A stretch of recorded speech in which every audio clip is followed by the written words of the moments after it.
Well, Geowoodstock 20, Geowoodstock XX has come and gone, and you've likely seen a lot of videos from other geocachers explaining how great of a time they've had. Move those out of the way. Hey everybody, it is just Carlo and welcome back to the channel.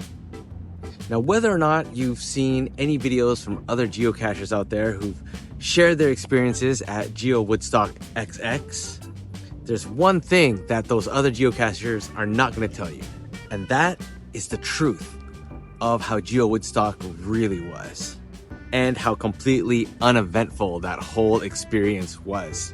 Honestly, I heard it really wasn't that good. So even though I didn't get to go, I don't think I missed much. Now, you might remember from a previous video, I sent a trackable down with our friends, the LANMonkeys, who did get a chance to go down to Flagstaff, Arizona to experience Geowoodstock 20.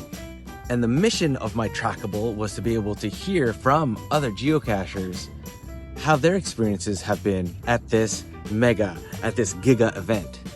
And they reported back to me how really they didn't have that great of a time. So don't take my word for how things went down. Let's hear from some of these geocachers now. Just having breakfast here with some quote-unquote friends at a dumpy B&B in Flagstaff in anticipation of some annoyingly crowded events at Geowoodstock. It's bloody cold here. You are missing nothing. It was a poorly attended event, and almost no one from around the world actually made it.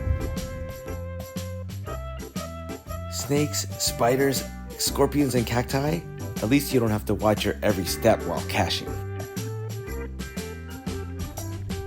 What a boring event. Oh well, I guess it's a way to pass the time. You're not missing anything. Man, you are so lucky not to be here at Geowoodstock. Nothing but food poisoning going on around here. Spent my first 12 hours driving the porcelain bus. See, I think those experiences kind of stunk. And our friends, the LANMonkeys, even got some video testimonial from some names that you're probably familiar with if you watch other geocaching videos. And they themselves have told me really how boring the whole thing was.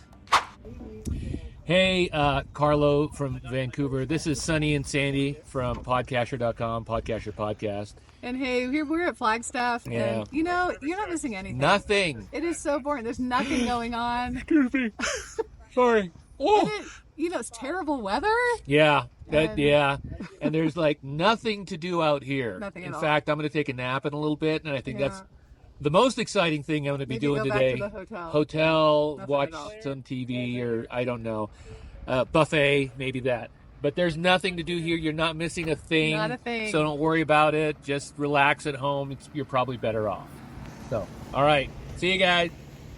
Literally nothing going on. So few people. You absolutely would have met me. Nobody here. Nobody, man. So good thing you stayed home. This is boring. I'm glad Carlo didn't get to come because it's boring here. Only a few things going on. Few people here, but we've never met in person, but I probably wouldn't have met here either because I probably would have left by now. But anyway, see you, Carlo. Hey, how's it going? I see that you're not here. Dude, you're not missing anything.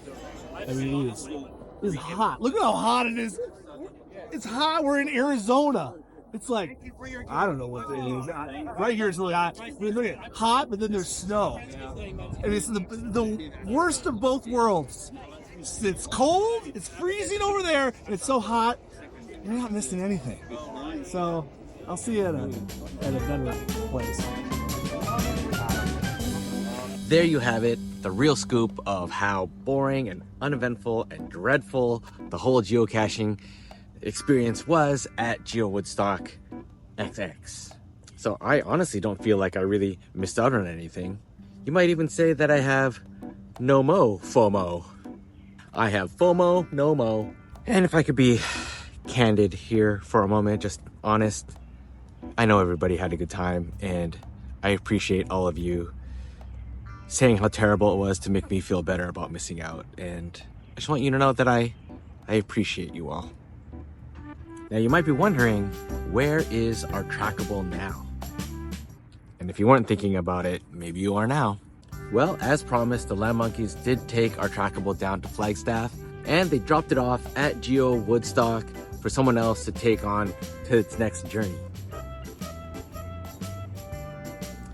The last I checked, it was in Boston and then made its way to New Hampshire, and that's where it is right now, waiting to be found. If you happen to find that trackable, make sure to log it in. Let me know where it's at, and maybe we'll feature it on this channel. If you want to see the map of Just Carlo Has FOMO and where it is right now, you can head over to geocaching.com and enter the trackable code down below. So we want to thank the LANMonkeys for sending that trackable on its way. If you want to see the first part of this story, click over here. And if you want to see the LANMonkey version of events, click right here. All right, until next time, happy caching.